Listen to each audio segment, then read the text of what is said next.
Hii ni katika utekelezaji wa maono ya Mheshimiwa Rais Dr. Samia Suluhu Hassan ya kuhakikisha kwamba tunakuwa na miundombinu mizuri rafiki kwa ajili ya uchumi wa nchi yetu, maendeleo ya watu, na pia vile vile si tu nchi yetu, ukitazama ni Afrika kwa ujumla, kwa sababu tuna nchi nyingi Afrika ambazo zinategemea Tanzania. Kwa hivyo mara ya mwisho kuwa na kitu cha namna hii, yani master plan ni 2014. Sasa toka wakati huo, hiyo 2014 ndio imezaa barabara tulizonazo. Unaona leo tuna barabara kadhaa, tuna reli, tuna hii miradi ya bandari. Yote imezaliwa na ile master plan ambayo ilitengenezwa huko nyuma.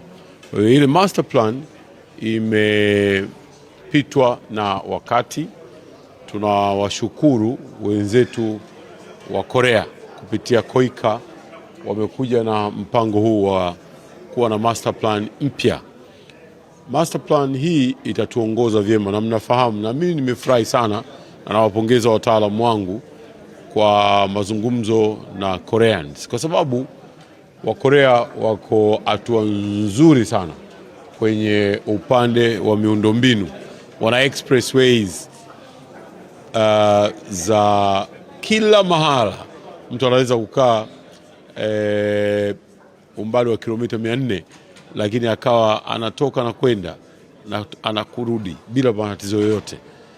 Kwa hivyo na sisi, maana yake ni kuwa tunayo furaha kubwa kwamba hawa ambao wenzetu wamepiga hatua nzuri katika eneo hilo, na ni wazuri pia katika miradi inayohusisha sekta binafsi, yani PPP, mashirikiano kati ya sekta ya umma na sekta binafsi, kwamba wao wamekuwa tayari kuungana nasi kwenye kufanya hii kazi kwa pamoja. Niliyoyatoa humu ndani na kuyaelekeza, moja, nimeelekeza kwamba wataalamu wetu wa serikali kwenye mradi huu wa utengenezaji wa hii master plan wajitahidi wapate ujuzi, sio kupata makaratasi tu, tupate ujuzi wa kubuni, ujuzi wa kusimamia miradi na ujuzi wa kutengeneza. Hilo ni jambo muhimu sana. Lakini jambo lingine ambalo ni kubwa nimelieleza katika mkutano huu ni kuona kwamba tuna matatizo kadhaa, changamoto kadhaa tulizo nazo, haswa misongamano na kadhalika. Kwa hivyo sasa hii master plan iendane na hali halisi. Hii master plan iendane na hali halisi ya uchumi wetu, mahitaji ya Watanzania wananchi, ili kusudi tuweze kufanya kitu kile kweli ambacho tumekikusudia kwa ajili ya maendeleo ya nchi yetu miaka 50 ijayo, miaka kadhaa ijayo, na inawezekana kabisa.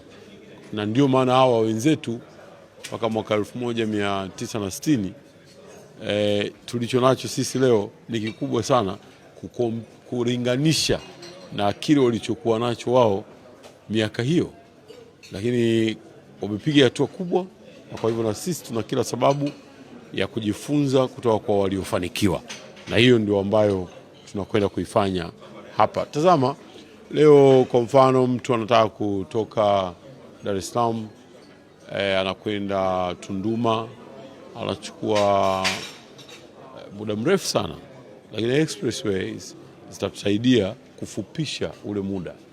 Kwa hiyo watu watafanya, maisha ya watu yatapanda, yatakuwa mazuri zaidi. Familia, tutaokoa nafasi ya muda mwingi unaotumika barabarani. Hapa Dar es Salaam kwenyewe tu kuna msongamano mkubwa sana. Kwa hivyo wataalamu wetu wanakaa na wataalamu hawa kujadili majambo haya. Ni matumaini yangu, kama nilivyokwisha kusema hapo awali, wakitoka katika mkutano huu, si tu kwamba wamekwenda wamekaa baadaye wanapewa vyeti, lakini tunachokusudia watoke na ujuzi kweli. Haya mambo twende tukayasimamie sisi wenyewe. Hapo watajadili namna ya ubunifu, watajadili namna ya ujenzi, watajadili namna ya usimamizi, lakini watajadili namna ya upatikanaji wa fedha pia vile vile, kwamba je, ukitaka mradi mkubwa na mzuri wa namna hii, hela yake tunaweza tukaipata wapi? Sasa you learn from the best. Wao wamepata, kuna njia walizozitumia za halali kabisa, na sisi tunataka sasa tuweze kwenda katika namna hiyo, tujenge miundombinu yetu, maisha yetu wa Tanzania yaendelee kuboresheka zaidi na uchumi wa taifa letu. Kwa majina anaitwa Mhandisi Elibariki Mkumbo, ni manager wa miradi ya PPP wa wakala wa barabara TANROADS. Kama Mheshimiwa Waziri alivyosema, hii launching ya Expressway Master Plan inategemea kwenda kufungua nchi, kwa maana ya kuimarisha miundombinu ya barabara ambayo ni ya kisasa. Kama mnavyoelewa, dira yetu ya taifa ya 2050 inahitaji Tanzania iwe nchi ya uchumi wa kati wa juu. Sasa ili kufikia uchumi wa kati wa juu ni lazima uwe na miundombinu ambayo ni bora, miundombinu ya kisasa. Katika miaka 20-30 iliyopita tumepiga hatua kubwa sana katika kuimarisha miundombinu ya barabara, bandari na viwanja vya ndege. Lakini katika level iliyopo hiyo miundombinu haitoshi kuweza kutufikisha katika hiyo dira ya 2050 ambayo inahitaji Tanzania kuwa na uchumi wa kati wa juu. Kwa hiyo hii Expressway Master Plan sasa itaenda kutuwekea mkakati wa kutusaidia kwamba ni namna gani tutaweza kutekeleza hizo expressway kulingana na priority na mahitaji. Lakini vile vile kama ambavyo wataalamu wetu wamezungumza, ambao ndo wanaenda kutusaidia kufanya hii master plan kwa kushirikiana na wao, hii master plan itahusisha pia enhance capacity ya wataalamu.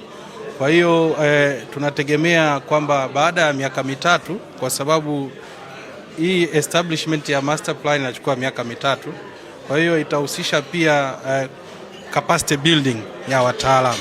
Kwa hiyo tutakuwa na wataalamu wenye uwezo wa kudesign, wenye uwezo wa kuendesha, lakini pia hata wenye uwezo wa kuplan.